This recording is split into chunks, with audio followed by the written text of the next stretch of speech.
Шағатай ауылының құрылғанына 90 жыл. Осыған орай рухани жаңғыру бағдарламасы аясында мерекелік шаралар өткізілді. Киіз үйлер орнатылып, ат бәйгесі ұйымдастырылды.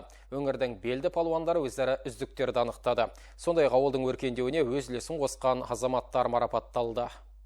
90 жылдықта ауылдағы ағайын ерекше көңіл күймен қарсы алды. Дала төсіне ақшаңқан киіз үйлер тігіліп, дастархан жайылды. Тарихына тоқталсақ, Шағатай көптеген еңбек ері шыққан еңселі ауыл. Өйткені мұнда Кеңес одағына әйгілі Чапаев асыл тұқымды мал зауыты орналасқан. Дәл осы зауытта өткен ғасырдың 30-50 жылдары қазақтың ақбас сиырының тұқымы шығарылды.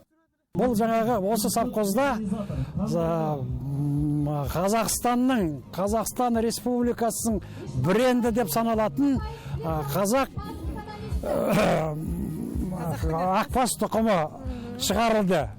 Енді біздер бәрін өзімізге жиып алуға болмайды. Қазақтың ақбас тұқымды малы тек қана біздің Батыс Қазақстан облысында емес, Қарағанды облысында, Шығыс Қазақстан облысында өзінің белгілі осы шаруашылықтарды боларды. Соларда бірге шықты, жетілді, өсті, өркендеді. Бірақ сол малдың тұқымының ең жоғарғы өнімділігі болғаны, солардың осы көп іздердің таралғаны Шағатай асыл тұқым мал зауыты болды. Шаруашылығымыз деген бүткіл республика емес, республика сыртына, одаққа, кеңестер одағында танымал болған. Соның ішінде шетелге малдарын сатқан, манағы экспортқа Германияда Лейпцигте 1976 жылы международный ярмарка деген өтеді ғой. Сонда сол жерде малдарын сатып алтын медальмен марапатталған. Және де өте танымал көптеген союзный значение дейміз ғой.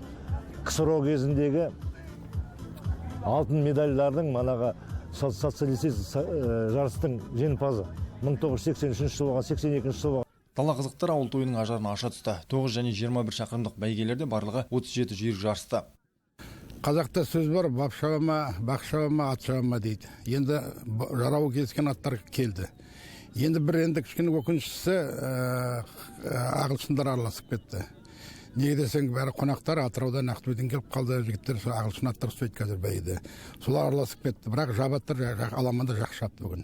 Үш жабыт топ бастап отырды. Аламанда оралдық Айбек Каримовтың батыр атты жүйрігі бас бәйгені жеңіп алса, құнан жарыста бәйтеректі Қайрат Қарағойшының нұрғасқасы оза шапты. Көпшіліктің делебесін қоздырған тағы бір жарыс қазақ күресі. Бұған да палуандар облыстың жер-жерінен келді. Нәтижесінде боз кілемді атой салған Қазталовтық Жанайдар Меңдешев түйе палуан атанды. Шағатай ауылында қазақ күресі болады дегесін, осы неге дайындалып келдік жарысқа. Жарыс өте жақсы болды. 2 палуанмен шықтым.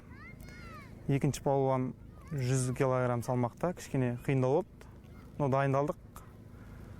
Сөйтіп алдық. Шағатай ынтымағы жарасқан тірлігі тиянақты ауыл. Мереке барысында ауыл ақсақалдары мен қонақтары Чапаев асыл тұқымды мал зауытының музейін аралап, мәдениет үйіндегі көрмені тамашалады. Осы жерде салтанатты жиын өтіп, ауыл перзенттері жылы лебіздерін білдірді. Оның ішінде тұрғындарды облыс әкімінің орынбасары Серік Егізбаев, Қазақстан Республикасы Кәсіподақтар Федерациясының төрағасы Ералы Тоғжановтар құттықтады. Сондай-ақ шара барысында ауылдың өркендеуіне үлес қосқан жандар марапатталды. Мереке көркем өнерпаздар концертіне ұласты. Рауан Дияли, Дастан Бижанов, Айдос Қисымов, Ақжайық арнасы.